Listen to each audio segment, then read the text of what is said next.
नमस्ते विद्यार्थियों, बीए भाग प्रथम वर्ष की कक्षा में आपका स्वागत है।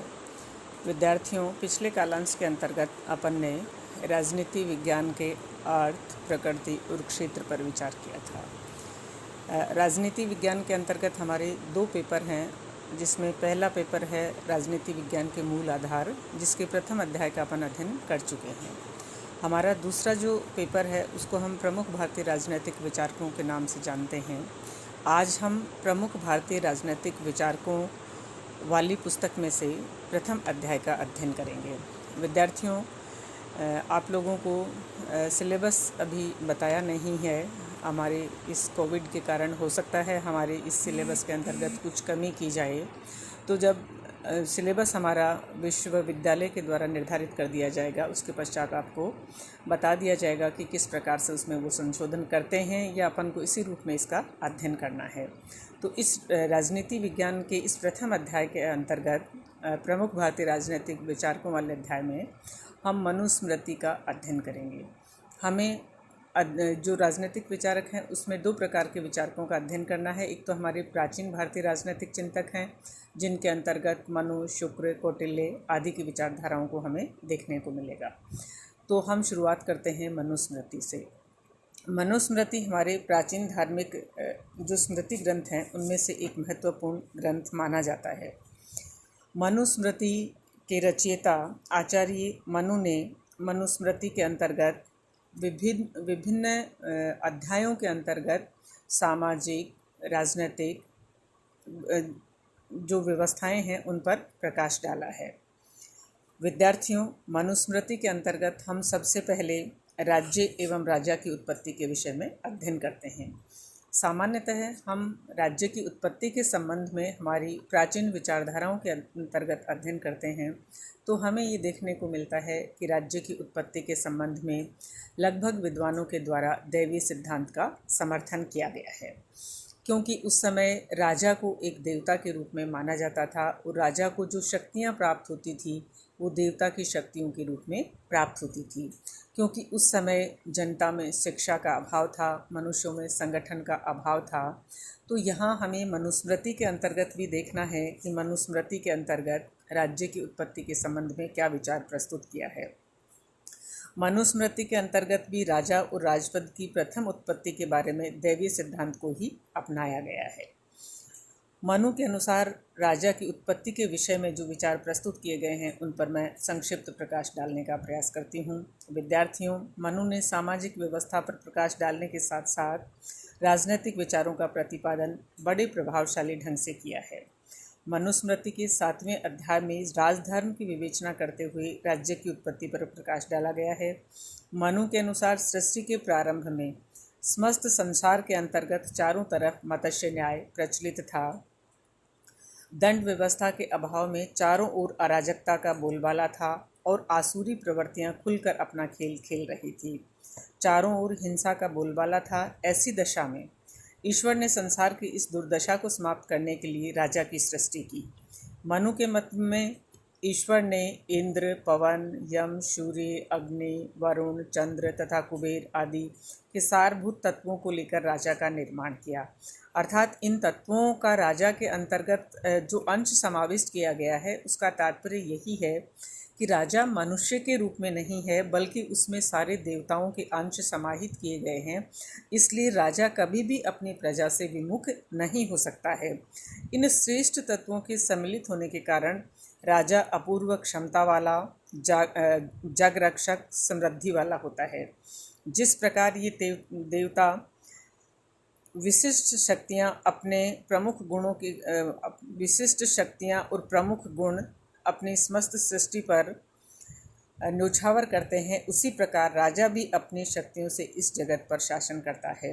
राजा की अपार शक्तियों तथा उसके पद के महत्व का मनुस्मृति में इस प्रकार उल्लेख किया गया है। राजा इंद्र अथवा विद्युत के समान ऐश्वर्यकर्ता, पवन के समान पक्षपात रहित न्यायाधीश, सूर्य के समान न्याय तथा धर्म तथा विद्या का प्रकाश, अग्नि के समान दुष्टों को भस्म करने वाला, वरुण के समान दुष्टों को अनेक प्रकार से बांधने वाला, चंद्र के समान श्रेष्ठ पुरुषों को आनंद देने वाला तथा कुबेर के समान कोशों को भरने वाला होता है। अर्थात मनु के अनुसार पृथ्वी पर राजा को कोई आंख उठाकर भी नहीं देख सकता है और न ही कोई उसकी आज्ञाओं का उल्लंघन कर सकता है। अर्थात राजा के अंतर्गत जो देवताओं के अंश समाहित किए गए हैं, यहाँ तात्पर्य यही है कि राजा पृथ्वी पर देवता के रूप में अस्तित्व में आएगा, किंतु राजा स्वयं देवता नहीं है। यहाँ मनुस्मृति के अंतर्गत ये जो हमारे प्राचीन धर्म ग्रंथ हैं, उनमें राजा भी अपने कर्तव्यों से बंधा हुआ है। अर्थात राजा और प्रजा दोनों धर्म के अधीन हैं। राजा धर्म से विमुख नहीं हो सकता है, धर्म के विपरीत आचरण नहीं कर सकता है। राजा धर्म को धारण करने वाला होता है और धर्म को धारण करने के साथ साथ वो अपनी प्रजा के अंतर्गत भी ये सुनिश्चित करता है कि प्रजाजन भी अपने धर्मानुसार आचरण को ही सुनिश्चित करें।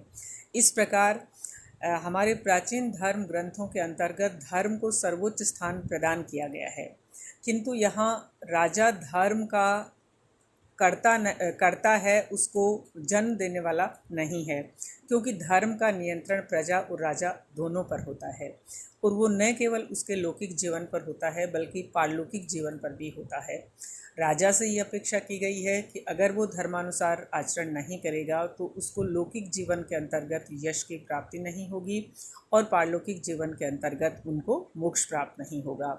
यही सिद्धांत प्रजा पर भी लागू होता है कि अगर वो राज्याज्ञा का उल्लंघन करेगी तो लौकिक जीवन के अंतर्गत उसको दंड का भागी बनना पड़ेगा और पारलौकिक जीवन के अंतर्गत प्रजा को भी मोक्ष प्राप्त नहीं हो सकेगा। इसलिए धर्म प्रजा और राजा दोनों को नियंत्रित करने का प्रयास करता है। इस प्रकार प्रजा को अनिवार्य रूप से शासक के आदेशों का पालन करना इसके अंतर्गत आवश्यक माना गया है। विद्यार्थियों, यहाँ हम राजा की उत्पत्ति के इस दैवीय सिद्धांत की जो विवेचना करते हैं, ये हमारी पाश्चात्य चिंतन की अवधारणा से थोड़ा पृथक है। पाश्चात्य चिंतन के अंतर्गत दैवीय उत्पत्ति के सिद्धांतों का पर्याप्त विवेचन मिलता है, किंतु अगर सावधानी से देखा जाए तो मनु के सिद्धांत और पाश्चात्य दैवीय सिद्धांत में अनेक दृष्टियों से अंतर है। पाश्चात्य विद्वानों द्वारा प्रतिपादित राज्य की उत्पत्ति का दैवीय सिद्धांत राजा को पूर्णतया निरंकुश बना देता है, अर्थात वह राजा पर किसी प्रकार के अंकुश को स्वीकार नहीं करता है। राजा की उत्पत्ति वहाँ वंश परंपरा के अनुसार होती है और राजा का पुत्र अगर अयोग्य भी है तो भी वो पिता की मृत्यु के पश्चात राजा बनता है और पाश्चात्य सिद्धांत के अंतर्गत वो दैवीय सिद्धांत के अनुरूप अपने समस्त अधिकारों का प्रयोग, दुरुपयोग एवं सदुपयोग करता है, किंतु उसको विरोध करने का अधिकार प्रजा को प्रदान नहीं किया गया है। किंतु भारतीय चिंतन के अंतर्गत राजा को जो दैवीय उत्पत्ति के सिद्धांत के माध्यम से प्रतिपादित करने का प्रयास किया गया है, उसके अंतर्गत राजा की निरंकुशता को कहीं भी समाहित नहीं किया गया है, क्योंकि हमारे यहाँ तो हर कदम पर प्रजा के कल्याण के लिए राज्य की उत्पत्ति को आवश्यक माना गया है। चाहे वो मत्स्य न्याय की स्थिति में राजा की उत्पत्ति हुई हो, चाहे मनु के द्वारा उस असामाजिक स्थिति को, उस अप्राकृतिक अवस्था को दूर करने के लिए इस प्रकार की व्यवस्था की गई हो, किंतु राजा को पाश्चात्य चिंतन की तरह दैवीय रूप में उस स्थिति में स्वीकार नहीं किया गया है कि राजा निरंकुश है। भारतीय राजनीतिक व्यवस्था के अंतर्गत, प्राचीन भारतीय राजनीतिक चिंतन के अंतर्गत राजा पर मर्यादाओं का, नैतिकताओं का नियंत्रण सदैव स्थापित किया गया है। इसी क्रम में हम देखते हैं मनु द्वारा राजा पर नियंत्रण स्थापित किए गए हैं। मनु ने अपने राजा के लिए आनुवंशिक उत्तराधिकार तो प्रदान किया है, किंतु उसे निरंकुश सत्ता प्रदान नहीं की है। मनु के अनुसार अयोग्य तथा अनैतिक राजा को प्रजा के द्वारा राजपद से हटाया जा सकता है। राजा को धर्म के अधीन रखा गया है। वह इस बात पर बल देते हैं कि राजा को सदैव प्रजा हित में कार्य करना चाहिए, उसका आचरण भी धर्म के अनुकूल होना चाहिए। धर्म के विरुद्ध आचरण करने वाले राजा को प्रजा पद से हटा सकती है।